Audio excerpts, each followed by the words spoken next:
லேவியராகமம் 16ஆம் அதிகாரம். ஆரோனின் 2 குமாரர் கர்த்தருடைய சந்நிதியிலே சேர்ந்து மரித்து போன பின்பு கர்த்தர் மோசேயை நோக்கி, கிருபாசனத்தின் மேல் ஒரு மேகத்தில் நான் காணப்படுவேன். ஆதலால் உன் சகோதரனாகிய ஆரோன் சாகாதபடி பரிசுத்த ஸ்தலத்திலே திரைக்கு உட்புறத்தில் இருக்கிற பெட்டியின் மேலுள்ள கிருபாசன மூடிக்கு முன்பாக சகல வேளையிலும் வர வேண்டாம் என்று அவனுக்கு சொல். ஆரோன் பரிசுத்த ஸ்தலத்துக்குள் பிரவேசிக்க வேண்டிய விதமாவது, அவன் ஒரு காளையை பாவ நிவாரண பலியாகவும் ஒரு ஆட்டுக்கடாவை சர்வாங்க தகன பலியாகவும் செலுத்தி பிரவேசிக்க வேண்டும். அவன் பரிசுத்தமான சணல் நூல் சட்டையை தரித்து தன் அறைக்கு சணல் நூல் ஜல்லடத்தை போட்டு சணல் நூல் இடைக்கச்சையை கட்டி சணல் நூல் பாகையை தரித்து கொண்டிருக்க வேண்டும். அவைகள் பரிசுத்த வஸ்திரங்கள். அவன் ஜலத்திலே ஸ்நானம் பண்ணி அவைகளை தரித்து கொண்டு இஸ்ரவேல் புத்திரராகிய சபையாரிடத்திலே பாவ நிவாரண பலியாக 2 வெள்ளாட்டு கடாக்களையும் சர்வாங்க தகன பலியாக ஒரு ஆட்டுக்கடாவையும் வாங்க கடவன். பின்பு ஆரோன் தனக்காகவும் தன் வீட்டாருக்காகவும் பாவ நிவிர்த்தி செய்யும் படிக்கு தன்னுடைய பாவ நிவாரண பலியின் காளையை சேர பண்ணி அந்த 2 வெள்ளாட்டு கடாக்களையும் கொண்டு வந்து ஆசரிப்பு கூடார வாசலிலே கர்த்தருடைய சந்நிதியில் நிறுத்தி அந்த 2 வெள்ளாட்டு கடாக்களையும் குறித்து கர்த்தருக்கென்று ஒரு சீட்டும் போக்காடாக விடப்படும் வெள்ளாட்டு கடாவுக்கென்று ஒரு சீட்டும் போட்டு கர்த்தருக்கென்று சீட்டு விழுந்த வெள்ளாட்டு கடாவை பாவ நிவாரண பலியாக சேர பண்ணி போக்காடாக விடப்பட சீட்டு விழுந்த வெள்ளாட்டு கடாவை அதை கொண்டு பாவ நிவிர்த்தி உண்டாக்கவும் அதை போக்காடாக வனாந்தரத்திலே போக விடவும் கர்த்தருடைய சந்நிதியில் உயிரோடே நிறுத்தி, பின்பு ஆரோன் தனக்காகவும் தன் வீட்டாருக்காகவும் பாவ நிவிர்த்தி செய்யும்படி தன்னுடைய பாவ நிவாரணத்துக்கான காளையை கொண்டு வந்து அதை கொன்று கர்த்தருடைய சந்நிதியில் இருக்கும் பலிபீடத்தின் மேலுள்ள நெருப்பு தணலினால் தூப கலசத்தை நிரப்பி பொடியாக்கப்பட்ட சுகந்த தூப வர்க்கத்திலே தன் கைப்பிடிகள் நிறைய எடுத்து திரைக்கு உட்புறமாக கொண்டு வந்து தான் சாகாதபடிக்கு தூப மேகமானது சாட்சி பெட்டியின் மேல் இருக்கும் கிருபாசனத்தை மூடத்தக்கதாக கர்த்தருடைய சந்நிதியில் அக்கினியின் மேல் தூப வர்க்கத்தை போட கடவன். பின்பு காளையின் இரத்தத்திலே கொஞ்சம் எடுத்து கீழ்ப்புறமாக நின்று தன் விரலினால் கிருபாசனத்தின் மேல் தெளித்து அந்த இரத்தத்தில் கொஞ்சம் எடுத்து கிருபாசனத்துக்கு முன்பாக 7 தரம் தன் விரலினால் தெளிக்க கடவன்.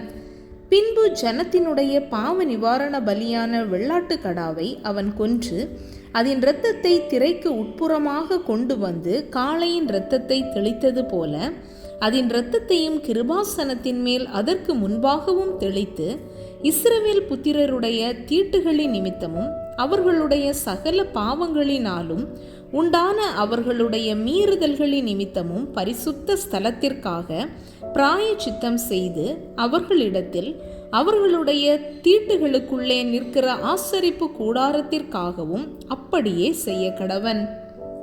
பாவ நிவிர்த்தி செய்யும்படி அவன் பரிசுத்த ஸ்தலத்துக்குள் பிரவேசித்து தனக்காகவும் தன் வீட்டாருக்காகவும் இஸ்ரவேல் சபையார் அனைவருக்காகவும் பாவ நிவிர்த்தி செய்து வெளியே வருமளவும் ஆசரிப்பு கூடாரத்தில் ஒருவரும் இருக்கலாகாது. பின்பு அவன் கர்த்தருடைய சந்நிதியில் இருக்கிற பலிபீட தண்டை வந்து அதற்காக பிராயச்சித்தம் செய்து காளையின் இரத்தத்திலும் வெள்ளாட்டு கடாவின் இரத்தத்திலும் கொஞ்சம் எடுத்து பலிபீடத்து கொம்புகளின் மேல் சுற்றிலும் பூசி தன் விரலினால் அந்த இரத்தத்தில் எடுத்து 7 தரம் அதன் மேல் தெளித்து அதை இஸ்ரவேல் புத்திரரின் தீட்டுகள் நீங்க சுத்திகரித்து பரிசுத்தப்படுத்த கடவன்.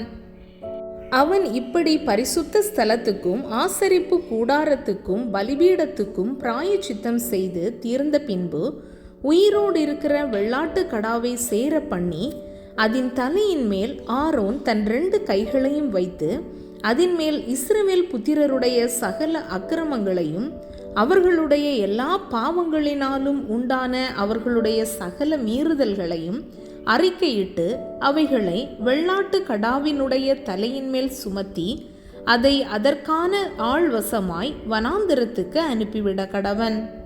அந்த வெள்ளாட்டுக்கடா அவர்களுடைய அக்கிரமங்களை எல்லாம் தன்மேல் சுமந்து கொண்டு குடியில்லாத தேசத்துக்கு போவதாக. அவன் அந்த வெள்ளாட்டுக்கடாவை வனாந்திரத்திலே போக விட கடவன். ஆரோன் ஆசரிப்பு கூடாரத்துக்குள் வந்து தான் பரிசுத்த ஸ்தலத்துக்குள் பிரவேசிக்கும் போது உடுத்தி இருந்த சணல் நூல் வஸ்திரங்களை களைந்து அங்கே வைத்துவிட்டு பரிசுத்த இடத்திலே ஜலத்தில் ஸ்நானம் பண்ணி தன் வஸ்திரங்களை உடுத்தி கொண்டு வெளியே வந்து தன் சர்வாங்க தகன பலியையும் ஜனங்களின் சர்வாங்க தகன பலியையும் இட்டு தனக்காகவும் ஜனங்களுக்காகவும் பாவ நிவிர்த்தி செய்து பாவ நிவாரண பலியின் கொழுப்பை பலிபீடத்தின் மேல் தகனிக்க கடவன். போக விடப்படும் போக்காடாகிய வெள்ளாட்டுக்கடாவை கொண்டு போய் விட்டவன் தன் வஸ்திரங்களை தோய்த்து ஜலத்தில் ஸ்நானம் பண்ணி பின்பு பாளையத்துக்குள் வருவானாக. பாவ நிவிர்த்திக்கென்று பரிசுத்த ஸ்தலத்துக்குள் இரத்தம் கொண்டு வரப்பட்ட பாவ நிவாரண பலியாகிய காளையையும் பாவ நிவாரண பலியாகிய வெள்ளாட்டுக்கடாவையும் பாளையத்துக்கு புறம்பே கொண்டு போய் அவைகளின் தோலையும் மாம்சத்தையும் சாணியையும் அக்கினியிலே சுட்டெரிக்க கடவர்கள். அவைகளை சுட்டெரித்தவன் தன் வஸ்திரங்களை தோய்த்து ஜலத்திலே ஸ்நானம் பண்ணி பின்பு பாளையத்துக்குள் வருவானாக. 7ஆம் மாதம் 10ஆம் தேதியிலே சுதேசியானாலும் உங்களுக்குள் தங்கும் பரதேசியானாலும் தங்கள் ஆத்துமாக்களை தாழ்மைப்படுத்துவதுமன்றி ஒரு வேலையும் செய்யாமல் இருக்க வேண்டும். இது உங்களுக்கு நித்திய கட்டளையாய் இருக்க கடவது. கர்த்தருடைய சந்நிதியில் உங்கள் பாவமெல்லாம் நீங்கி சுத்திகரிக்கப்படும்படி அந்நாளில் உங்களை சுத்திகரிக்கும் பொருட்டு உங்களுக்காக பாவ நிவிர்த்தி செய்யப்படும். உங்களுக்கு அது விசேஷித்த ஓய்வு நாள். அதிலே உங்கள் ஆத்துமாக்களை தாழ்மைப்படுத்த கடவீர்கள். இது நித்திய கட்டளை. அபிஷேகம் பெற்றவனும் தன் தகப்பன் பட்டத்திற்கு வந்து ஆசாரிய ஊழியம் செய்ய பிரதிஷ்டை பண்ணப்பட்டவனுமாகிய ஆசாரியனே பாவ நிவிர்த்தி செய்ய கடவன். அவன் பரிசுத்த வஸ்திரங்களாகிய சணல் நூல் வஸ்திரங்களை உடுத்தி கொண்டு பரிசுத்த ஸ்தலத்துக்கும் ஆசரிப்பு கூடாரத்துக்கும் பலிபீடத்துக்கும் பிராயச்சித்தம் செய்து ஆசாரியருக்காகவும் சபையின் சகல ஜனங்களுக்காகவும் பாவ நிவிர்த்தி செய்ய கடவன். இப்படி வருஷத்தில் ஒரு முறை இஸ்ரவேல் புத்திரருக்காக அவர்களுடைய சகல பாவங்களுக்கும் பாவ நிவிர்த்தி செய்வது உங்களுக்கு நித்திய கட்டளையாய் இருக்க கடவது என்று சொல் என்றார். கர்த்தர் மோசேக்கு கட்டளையிட்டபடியே ஆரோன் செய்தான்.